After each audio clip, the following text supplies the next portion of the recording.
Start. কি করছে মাম্মা? Chop করছে, শপিং না, গ্রেট করছে। আলু আলু খাওগে? আলু খাওগে? আলু খাওগে না? কি হবে বল, এটা দিয়ে কি হতে পারে? জানি না। আলু আলু মশলা। আলু মশলা, আলুর পরোটা। কি হবে? আলু আলু আলুর পরোটা। ব্রেড পড়ে গেছে।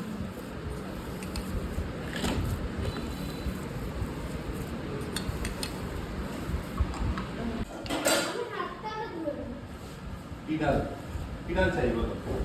আমি করেছি। Finely chopped, master chef.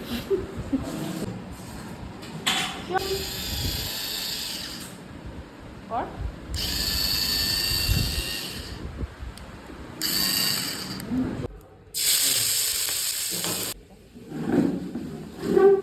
তুমি না, আমি বেশি এইটা আসতে পারে তো।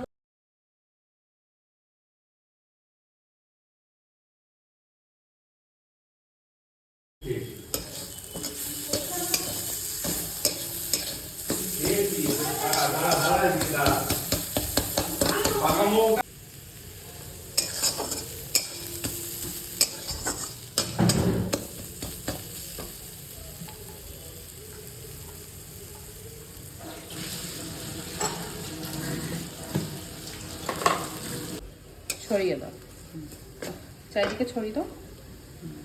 এটা ভাজা মশলা আর গরম মশলাটা দাও। এটা গরম মশলাটা দাও।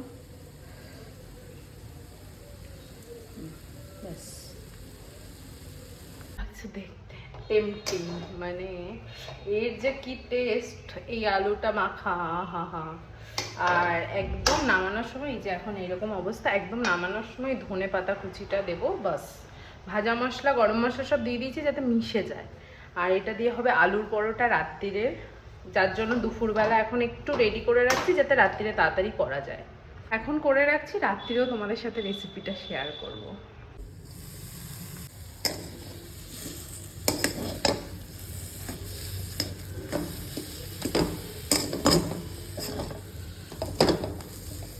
এবার বেরিয়েছে আসল স্মেলটা, মানে যতক্ষণ না এই ধনেপাতাটা কুচিটা দিচ্ছিলাম আসল স্মেলটাই আমি পাচ্ছিলাম না। ভাবছি যে আসল স্মেলটা কেন বেরোচ্ছে না, এই লাস্টের পিসটার জন্যই বেরোচ্ছিল না।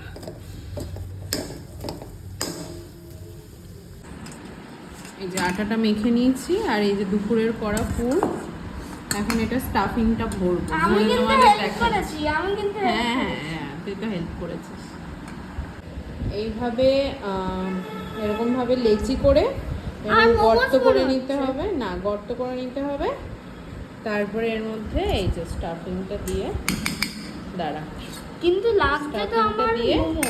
তারপর পুরোটা গোল করে নিতে হবে। আমার মোমো লাগছে, এটা সত্যি। যতটা লেচি তার হাফ স্টাফিং। এবার বেলে নিতে হবে এইভাবে তৈরি করে। ও বেলে এবার ঘিতেও সেঁকতে পারো বা এমনিও করতে পারো। এবার বুঝলাম, এবার গোল হলো। বন্ধ করে দাও।